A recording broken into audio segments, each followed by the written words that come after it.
Good Wednesday, everyone. Welcome to the Blue Water Climate Control Volquest.com podcast. Our continual look back at the 2019 season. We told you it was going to get a little better, and it gets a little better today as we take a look at Mississippi State. Of course, you can check out our good friends at Blue Water Climate Control at bluewaterclimatecontrol.com or visit them on Twitter at BlueH2O_climate is where you can follow them at on social media. Let's talk about this game. Tennessee wins at home in a must-win as they beat Mississippi State 20-10 in this game.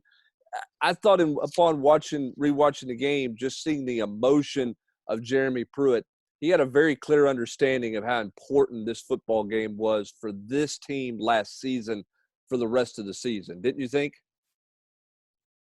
I think so. I mean, why would you not think that that game is big? Because after that, you got Alabama, and so if you roll in there as a one-win football team playing South Carolina at home the week after that, where are you at mentally? So to win this game and get win number 2, let's face it, you're right, things do get better. The rest of the way we talk about wins, and even the one loss they have, you at least can talk about, the play, going rogue and all that stuff as a backdrop. So, this was a massive game. To me, it just further cements just, the roller coaster of quarterback play. I mean, Brian Maurer throws 2 picks in the red zone, Brent.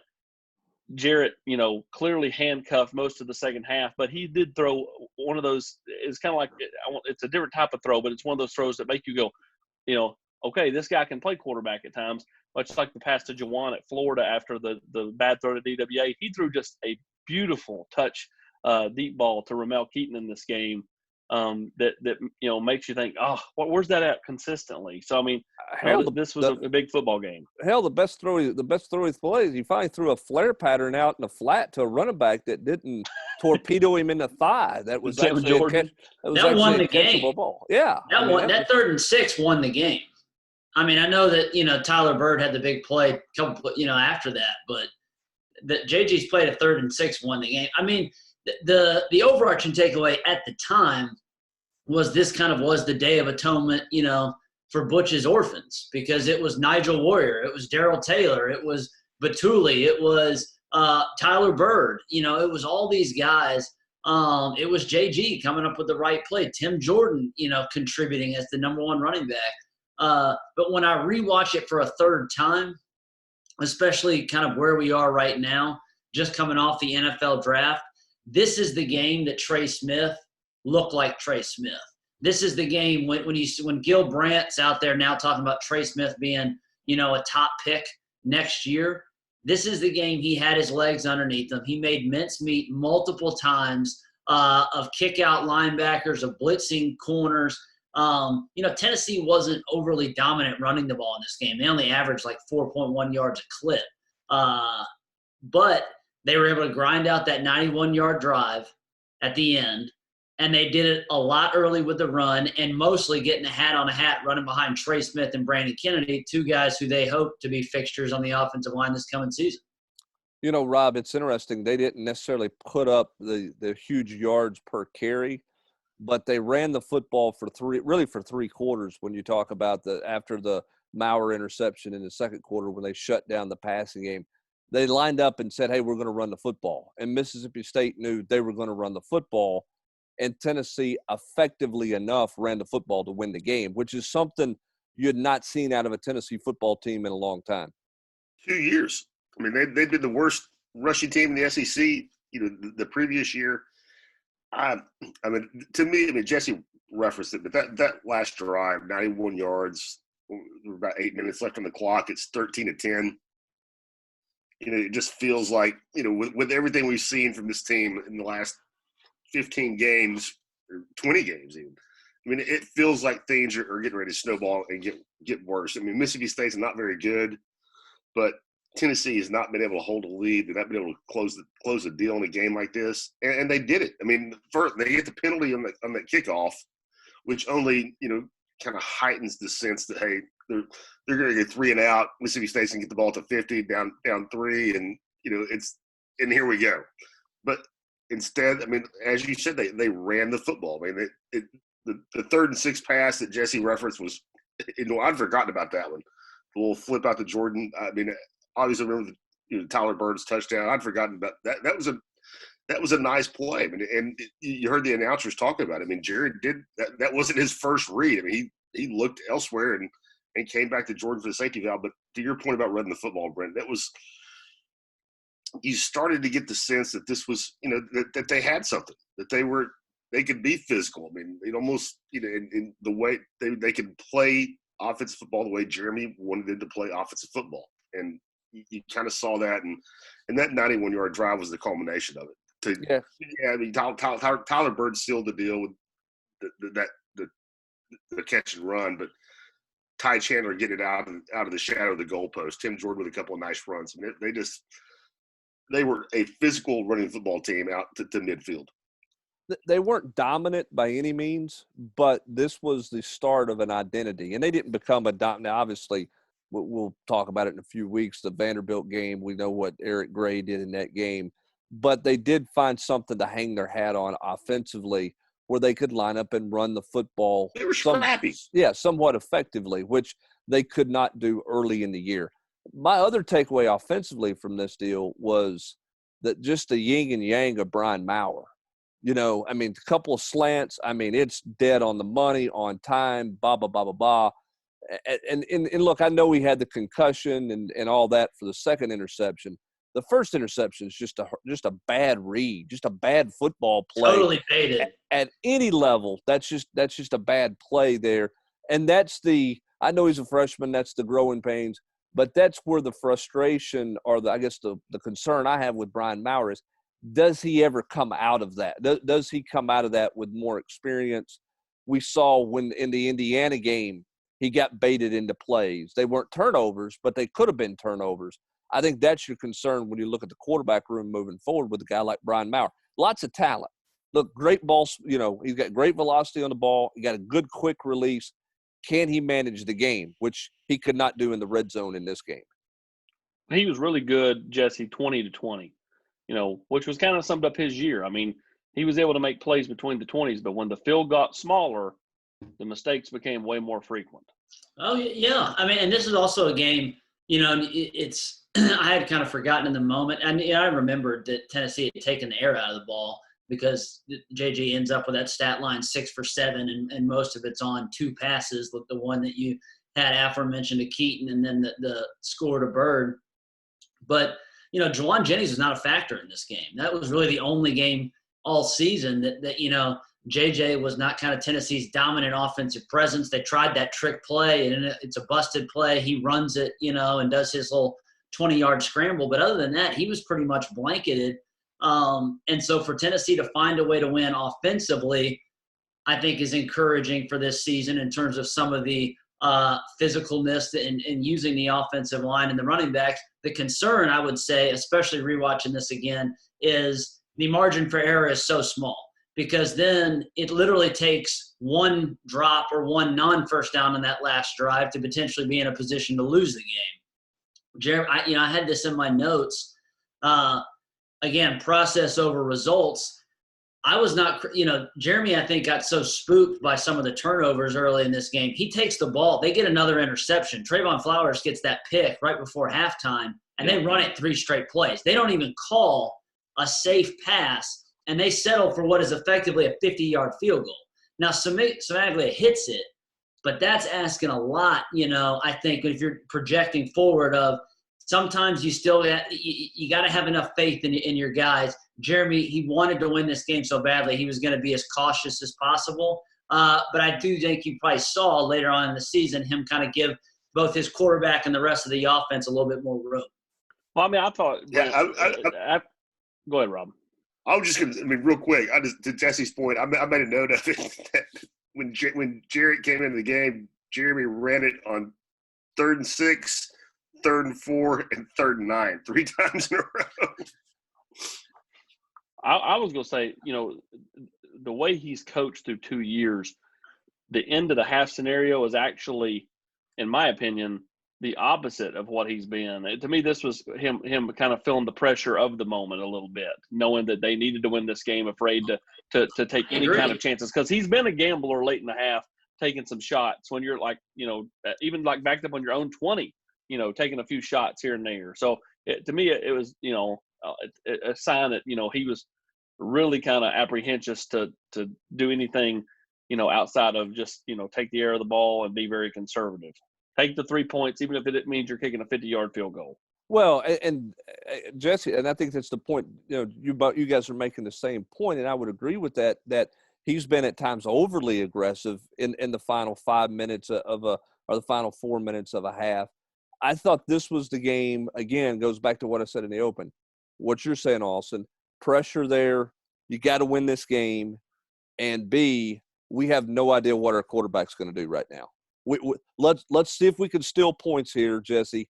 Let's get to the half and figure out how in the heck we're going to manage the second half, because offensively, this is not what we were planning on doing today. Because I think the way they came out, they really thought that they could run Mississippi State out of the stadium, and they had opportunities. They just didn't execute in the red zone. So I think it was, let's get to the half and then figure out how to manage it. And obviously we saw the management in the third quarter was, let's just don't make a mistake. We'll let our defense win the football game for us, which is kind of ironic because that defense could not get a stop 4 weeks earlier or 5 weeks earlier against Georgia State. They couldn't get the stop they needed against BYU to win that game either. But at the half, they said, hey, it's on the defense. Well, and I'll say this, afterwards, to Jeremy's credit, I mean, he acknowledged that this is not a winning formula each and every week, that this was how they had to win the game that day. I mean, he noted that. If you go check out his post-game comments, I mean, he says that explicitly. I'll also say this. This was a game that, he kind of flexed his, I thought, muscles as a football, defensive football mind. The week earlier, they couldn't get any pressure on Fromm.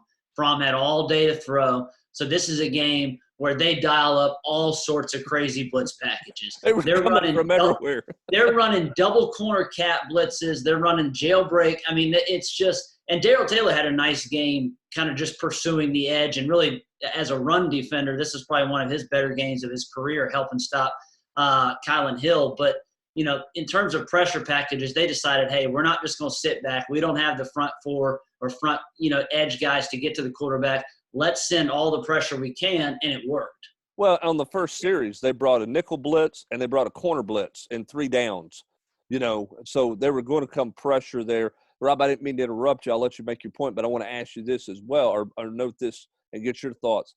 I thought this was also a game where Middleton showed a pulse for the first time with some plays. Greg Emerson made a play. Kevon Bennett made a couple of plays. This was not the everybody's here type deal, but this was a tangible kind of growth moving forward for some of those guys up front.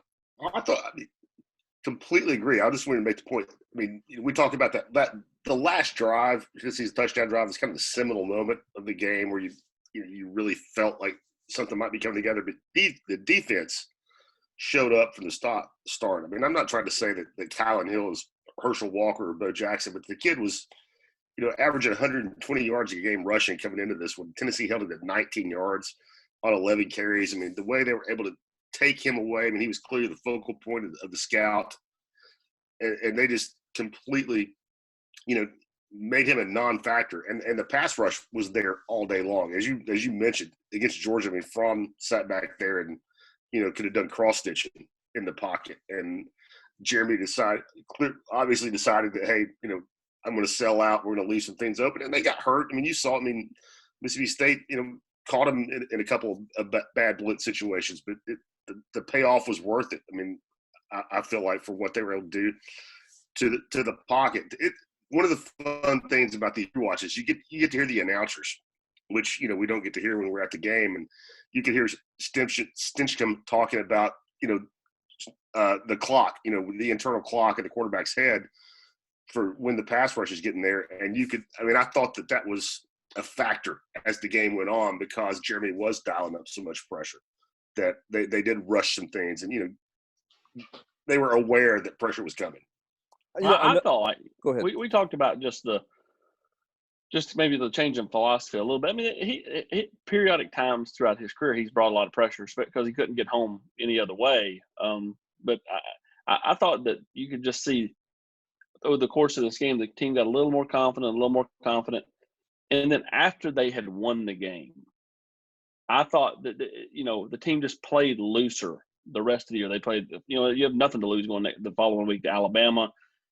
To me, they were loose against South Carolina, and then really loose all the way through November. I mean, I felt like that early in this game things were extremely tight. I just felt like you could see it in the players' body language when Maurer threw that first pick. When a couple of things went awry, it seemed like that they mentally they were, thinking, oh, here we go again. Yeah, no, I think this is the game where, look, you don't have to be, as you said, off the top, Austin.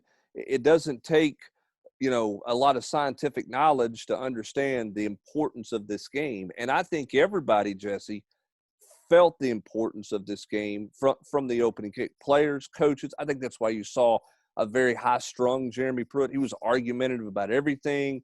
He was grabbing at guys. But then you also saw, just the emotion when something good did happen. I mean, you go back and look at, just Jared's emotion when he made a play. There was this – it created this sense of relief that, hey, we're going to live to fight another day. Jesse, I think you said last week, the Georgia loss and in this game kind of meant you weren't done, but you were still – you weren't out of ICU yet at this point or whatever the analogy medically you wanted to use. They had to have this game to move in a right direction. Jeremy simplified it on defense, said we're going to play our style, aggressive, and come get you. And if it works, we're going to win. If it doesn't, then we may give up some big plays. And then they got a lead and said, hey, let's get out of here. Let's just figure out a way to get out of this thing by any means necessary. And that's what they did, in my opinion. They were also – I will say this. They were, rewatching how Moorhead decided that Stevens was a better option than Schrader is. Yeah. I mean, that I don't know how many games that cost them, but it definitely might have cost them this game because and it cost him his job. Yeah, it did. Now I don't know how badly he wanted to be in Mississippi State. So, but Schrader, I mean, he gave Tennessee some problems with his legs, with all the pressure that the balls were sending. Now they got there obviously plenty of times, and he is not a particularly accurate quarterback, but. This was an identity game for the Vols and one that obviously kickstarts the second half comeback. In terms of kind of spinning it forward, a couple other notes I wrote down. This was the game that Jerome Carvin he became a factor on the offensive line and really becomes the guy at right guard for much of the rest of the season. He had only played 30-some-odd snaps before this game. Then I went back and looked it up. He played that many in this game alone. This game was a game, too, that ironically AP's boy, Gerard Means, he played all those snaps, and then it was never to be seen from again. He would have been a guy that I think a lot of folks were in the building were hopeful that would have been a factor in 2020 and now is not even on the roster. Here's the other thing, too, Austin, that jumped out at me in this game, spinning it forward. One, this is a different defense when Henry got kicked out of the game. The middle of the field was a little bit more open. Looked like they had some miscommunication, some of those quarterback draws. It tells you how important he is and how big it is to find an answer. And if I'm not mistaken, I looked at it a couple of times. Did we not see Crouch a little bit at inside linebacker for a couple of snaps? We did, and he was not very good. So it tells me how much he needed spring practice. How quick can he speed up his learning curve? Because they've got to solidify that inside, particularly against running quarterbacks, Austin.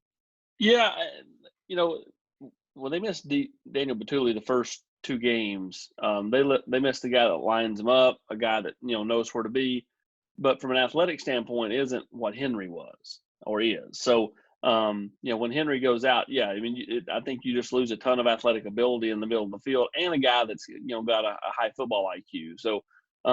And I agree. I think that there's no doubt Crouch, really needed spring. Now he was going to miss spring practice whether there was COVID-19 or not. So I mean, good point. I guess for him, nobody's got a chance to get a leg up on him, and he's just going to be kind of, setting level playing field as just about anybody. But he's a guy that again has only played a year of defense, of like real defense, not just see ball hit ball. I mean, like understanding the schemes and all that. So I think he's only going to continue to get better. as he continues to pick up the overall scheme. Well, and he's got to get better in a hurry for sure. Last thing for me, Rob, is that the spin forward on this deal moving forward is the identity in the line of scrimmage that was created in this game that carried through. The foundation for this 2020 football team should be built. Started to build this day. Depth on the defensive line, showing up a little bit more, and starting to figure out who your best five are on offense to create some depth there for the rest of this past season, but also to create some great competition for you heading into this coming season. Yeah, I was having this conversation with somebody yesterday about the offensive line. I don't know how many years, Brent, and you might have a better idea. It's going to be the best situation in the offensive line in a number of years, no matter who your starting five is. I mean, you're going to have guys as backups who have played quite a bit of football for you. Riley Locklear's probably not going to start. He's going to be a senior that's played a lot of football for you. You just mentioned Jerome Carvin. If Cade's eligible, he's probably not a starter. That's a guy that's played a lot. You have real competition, I think, between Calvert and Darnell Wright at right tackle. Those are two guys that somebody's going to end up as a backup that has started games for you. And yeah, to your point, this is just, Tennessee won this game because of the line of scrimmage on both sides of the ball. They got 6 sacks, and they put together a 91-yard touchdown drive in the fourth quarter to seal it. It was the kind of line of scrimmage play in an SEC game we hadn't seen since the 5-0 start that Butch ended up running into a ditch in his next to last year. Yep, I think that's exactly right. So a lot to learn about this game. Obviously, it was a huge win for Tennessee to be the catalyst down the stretch of the season. We'll see the offense start to grow in the coming weeks, but the defense, Jesse, continuing to grow as well as we get ready to head out the door here. It is. I just want last this positive thing, spinning it forward. I would put major odds that we don't see a game in 2020 where Ty Chandler and Tim Jordan, both who again were solid in this game, but not exactly dynamic, both have close to 20 carries each, and Eric Gray has just 2. I don't think that's going to happen this fall. I thought it was interesting. My last point is there were 5 interceptions in this game. All of them were gifts. Yeah. All of them. There was not a single one where, like, man, what a great play by the quarterback. They were all just like, backyard, throws into double coverage. Well, my last thing about Eric Gray, Austin, and I didn't notice this, but when watching it and listening to the TV commentators, Stinchcomb talked about, and the play-by-play guy talked about how Pruitt apparently they had breakfast with him on the field during pregame, it sounded like, in their conversations. But they talked about how Eric Gray didn't break enough tackles, and that's basically the reason why he wasn't playing. Now, later on in the year, we see that show up a little bit more. But, we were kind of all asking and wondering where Eric Gray was. We thought it was pass protection. Sounds like at this point in time, his biggest thing was he just wasn't physical enough to make Jeremy Pruitt happy. Well, physical, but he's also the guy that can make people miss. I think that it works both ways. Maybe he doesn't break as many tackles as Tim Jordan or maybe even Ty Chandler, but he also can make those guys miss. That I heard that. I didn't make a note of that, Hubs. It's good to bring that up. That seemed like a very strange statement, especially when you dig into the stat. I did that big PFF thing last season. Ty Chandler was one of the worst in the SEC at breaking tackles. So that was an odd statement. And I'm just spinning it forward. I don't think you're going to see that again where those two guys get 20-something carries and Eric Gray sitting on the pine with 2. And I think I think that's what all these college coaches, whether it was the previous staff, 2 previous staffs ago, this staff, somebody else's staff, they all kind of get caught up in these, like, these kind of, I don't know, to me they're called mental blocks. It's like when coaches talk about bone density. He's got bad bone density. Are you walking up and smacking him in the leg with a hammer? I don't understand. I don't really understand that. Did he not have enough milk as a kid? What's going on here? So, this is another example of that. You just kind of get hung up on something that's a perceived nuance of somebody's game, and just let them go play. Yeah, it got to be big. It's got to be. We need a big back. Well, you know what? maybe the guy that breaks a tackle and goes 60 yards or makes a guy miss and goes 60 yards is not a bad thing as well. And I think we see that moving down the stretch, particularly in the Vanderbilt game and even in the bowl game as well. So, again, big shift in momentum in the season for Tennessee as they take care of business at home against Mississippi State, and a must-win. We'll talk about more of this season in the coming weeks, as well as we look back at the season and talk about what it means moving forward for this football team. Hey, in East Tennessee, you need a reliable heating and air system designed for your home and our climate. You need a team that's trained and held to the highest of standards. You need solutions, not sales pitches. There are many heating and air companies in East Tennessee. There's only one name you need to remember. That's Blue Water Climate Control. Blue Water Climate Control is veteran-owned, family-operated. When you need a new system or a major repair, Blue Water isn't going to send out a sales guy. They're going to send an air conditioning expert to your home. They'll lay out the options that include repairing your current system, having it replaced with a system that's affordable, upgrading your energy efficiency, improving your indoor air quality, and options for financing that include same as cash and even rent-to-own. Give them a call at 865-299-2290 or visit bluewaterclimatecontrol.com to make an appointment. Blue Water is an authorized dealer for American Standard Heating and Air Conditioning. That's going to do it for this Wednesday edition of the Volquest.com Season Rewind podcast. For Jesse Simonton, Rob Lewis, and Austin Price, I'm Brent Hubbs. Thanks for joining us. Have a great rest of your Wednesday, everybody.